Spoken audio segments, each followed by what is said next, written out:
Good morning. Good morning.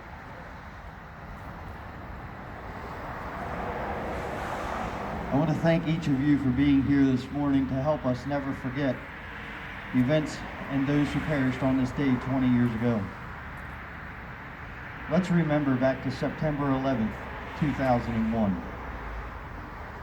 It was a beautiful late summer Tuesday on the eastern seaboard, sunny and warm, birds chirping, without a cloud in the sky, much like today. My day started just as yours, like any other typical Tuesday, getting ready and heading for work. While at work, we always listened to the radio. About 8:45, broadcasters broke in to say that the World Trade Center had been hit by an airplane. My coworker and I listened, talked about it for a few minutes, and remembered back to when Memorial Stadium had a plane crash into it, then went back to work. The music came back on, and just a few short minutes later, the news broke in again to say the other World Trade Center had been struck by what appeared to be a large commercial aircraft, and that America was likely under attack. But that was New York City, nowhere near Reisterstown, right? We went back to work talking about and listening to the events unfolding over the radio waves. Just after 9:30, we heard the Pentagon had been struck by another aircraft and that all U.S. airspace was being closed. I'm a volunteer firefighter to my core and had been for nearly 20 years already. I have family that works in the airline industry. I looked at my partner eye to eye and said, "We have to go." We left where we were working at Solony House just down the road, returned to my workshop. I quickly did my paperwork and left, heading straight for the firehouse. No extra clothes, no extra food, nothing. Just going there to be ready if needed. My America was under attack close to home. Where would the next target be? Would more people die today?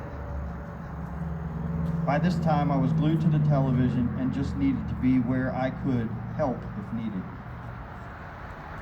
On this day 20 years ago, all of our lives changed forever.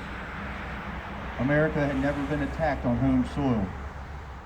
On that day, America lost 2,996 people, and that number continues to grow, with health-related cases by both civilians and first responders dying every day from exposure to toxic atmosphere at ground zero. Also on that day, approximately 6,000 people were injured. Of the 2,996, 2,751 were confirmed to have died in the first attacks. 68 of those fatalities listed Maryland as their home. In the days after the attack, America pulled together like nothing I had ever seen. We were unified in our resolve. We were the United States of America. American flags were everywhere. We were one.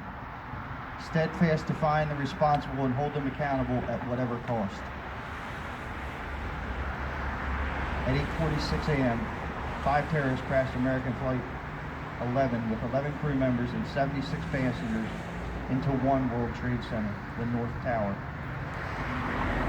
At 9:03 a.m., 5 more terrorists crashed United Flight 175 with 9 crew members and 51 passengers into 2 World Trade Center, the South Tower. Just 34 minutes later, at 9:37 a.m., 5 more terrorists crashed American Flight 77 with 6 crew members and 53 passengers into our nation's Pentagon in Washington, D.C.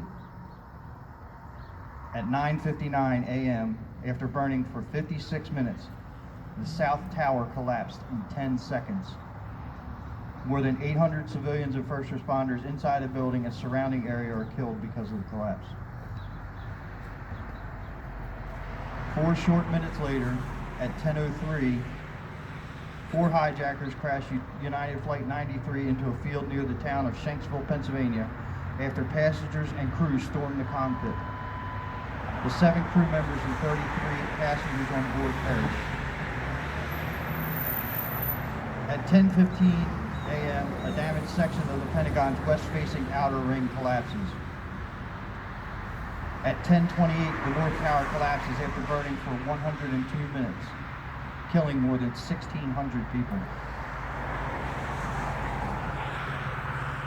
By 12 p.m., U.S. airspace is closed and over 4,500 commercial and general aviation aircraft are on the ground, stranding countless thousands around the globe. Around 12:30 p.m., a group of 14 survivors are located in the ruins of a lower section of the North Tower Stairwell B that survives the building's collapse, protecting a group of 13 first responders and one civilian who had been attempting to evacuate down the stairs.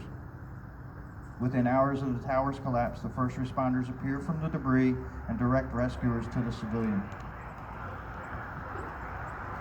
At 3 p.m., rescuers free Port Authority employee Pascal Bazzelli from the rubble of the North Tower. At 8:30 p.m., after being strongly advised not to return to Washington, D.C., President George Bush addresses the nation from the Oval Office of the White House saying, and I quote, "The search is underway for those who are behind these evil acts. I have directed the full resources of our intelligence and law enforcement communities to find those responsible and to bring them to justice. We will make no distinction between the terrorists who committed these acts and those who harbor them."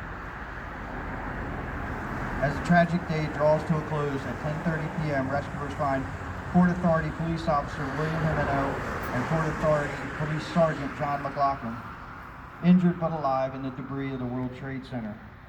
They free Officer Himeno after 3 hours of dangerous tunneling work. Sergeant McLaughlin's rescue will take another 8 hours. In the early afternoon hours of September 12, 2001, rescuers find and free Janelle Guzman from the wreckage, employee of the Port Authority in New York and New Jersey, who evacuated from the 64th floor of the North Tower. Guzman is the last of 18 people trapped in the rubble to be found alive. The fires burn at Ground Zero until December 19th, when they are officially declared extinguished.